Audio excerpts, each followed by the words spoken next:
Protesters have taken to the streets of Iran's capital city as the country faces some of its worst economic pressures in years. 18 से 20 दिन हो गए, वहां अभी तक protest चल रहे हैं। अभी तक अमेरिका ईरान पर हमला क्यों नहीं कर देता भाई? इसको तो हमला कर देना चाहिए था।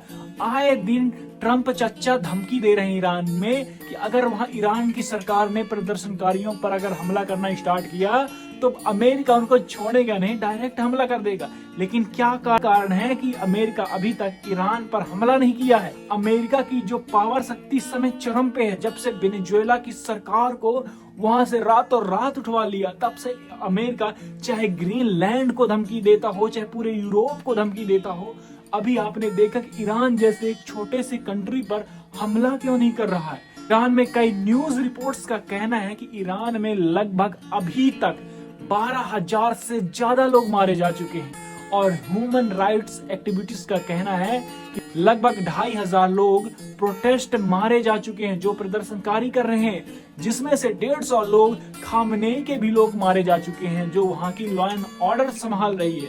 ईरान का कहना है कि जो भी इस्लामिक के खिलाफ प्रदर्शन करेगा उसे मैं डायरेक्ट फांसी दे दूंगा।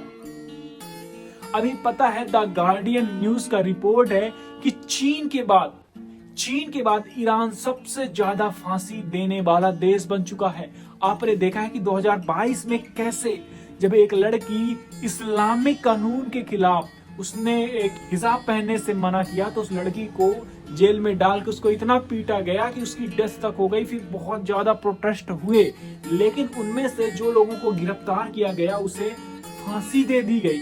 और अभी 2025 जो प्रोटेस्ट चल रहा है, 2026 में लगभग 10,000 से ज्यादा लोगों को जेल में डाला जा चुका है।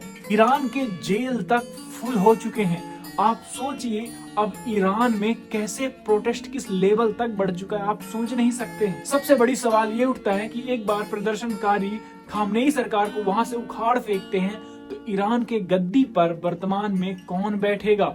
क्या क्राउन प्रिंस रजा पहलवी बैठेंगे जो अभी वो अमेरिका में ट्रंप सरकार से बात कर रहे हैं? उनका कहना है कि अगर खामनेई सरकार को वहां की जनता उखाड़ फेंकती है, ईरान पर जनता का शासन होगा, वो एक लोकतांत्रिक देश बनेगा। क्या रियल में वो लोकतांत्रिक देश बनेगा? देखिए ईरान की करेंसी बहुत ज्यादा गिर चुकी है। आपको पता होगा कि $1 के बराबर लगभग 14 लाख रियाल हो चुका है। मतलब अगर आप $1 लेके जाएंगे तो वहां आपको 14 लाख रियाल दिया जाएगा और ₹1 बराबर 0.40 और फिर 80 आप लगा दीजिए। इतनी वैल्यू गिर चुकी है रियाल की। आप सोचिए जब किसी देश की इतना गंदा वैल्यू गिर जाए तो उस देश का कैसे सरवाइव कर पाएगा? सबसे बड़ा सवाल ये होता है। इसलिए वहां की जनता चाहती है कि खामनेई सरकार को उखाड़ फेंका जाए, जिससे वहां पे फिर से पहले जैसे हो सके। और सबसे बड़ा सवाल ये है कि ईरान के जो लेडीज हैं, जो लोग हैं, आजादी चाहते हैं इस्लामिक से। वो अपने आप को पारसी मानते हैं। जब पहले पारसी थे ना, वहां पे साइंटिस्ट, राइटर, एजुकेशन बहुत बढ़िया था। जब से इस्लामिक कंट्री बना तब से आप सोचो कि अगर वहां तेल ना निकले तो इतना ज्यादा गिर जाए ईरान की, आप सोच नहीं सकते हो कि वहां का जीवन निर्वाह चल पाना बड़ा मुश्किल हो जाए। आपने देखा होगा जहां जहां इस्लामिक कंट्री हैं वो कैसे अपना गंदा खेल करती हैं धर्म के नाम पर। इसी चीज से पारसी लोग सोचते हैं कि यार हम तो पारसी हैं, हम पारसी में ही रहेंगे, हमको पारसी अच्छा लगता है। थोड़ी हिस्ट्री में जाते हैं। 1979 के पहले पूरा ईरान पारसी था और फिर जब इस्लामिक हमला हुआ तो फिर उनको इस्लामिक तौर पे कन्वर्ट किया गया। वहां बहुत सारे लोग इस्लाम में कन्वर्ट हो गए। ईरान वासियों को स्वतंत्र रहना पसंद है। मिडिल देशों का कहना है कि अमेरिका अगर यहाँ पे ईरान पे हमला करता है तो पूरी अव्यवस्था हो जाएगी। अव्यवस्था क्या हो जाएगी? देखिए ईरान से बहुत सारे देश ऐसे हैं जो तेल इंपोर्ट करते हैं। भारत हो गया, चाइना हो गया। चाइना तो सबसे ज्यादा भाई तेल इंपोर्ट करता है ईरान से। और बहुत सारे पूरे मिडिल में अव्यवस्था फैल जाएगी। ट्रंप ने स्पष्ट कहा है कि जो वहां के प्रदर्शनकारी हैं, आप जो वहां के जो ईरान के जो गवर्नमेंट बिल्डिंग है वहां पे आप हमला कीजिए और वहां पे कब्जा कीजिए। जब बड़े बड़े अधिकारियों का घर कब्जा कर लेंगे तो अपने आप वहां सरकार छोड़कर भागेगी। तो इससे आप धीरे धीरे पूरे ईरान पर कब्जा कर लेंगे। अमेरिका के प्रेसिडेंट ट्रंप चच्चा को समझाते हैं कि देखिए अगर हम ईरान पर अभी हमला करते हैं ना, तो वहां की जनता हम पर शिफ्ट हो जाएगी। प्रोटेस्ट का पूरा डायरेक्शन ही चेंज हो जाएगा। वहां के लोग अमेरिका के खिलाफ प्रोटेस्ट करने पड़ेंगे।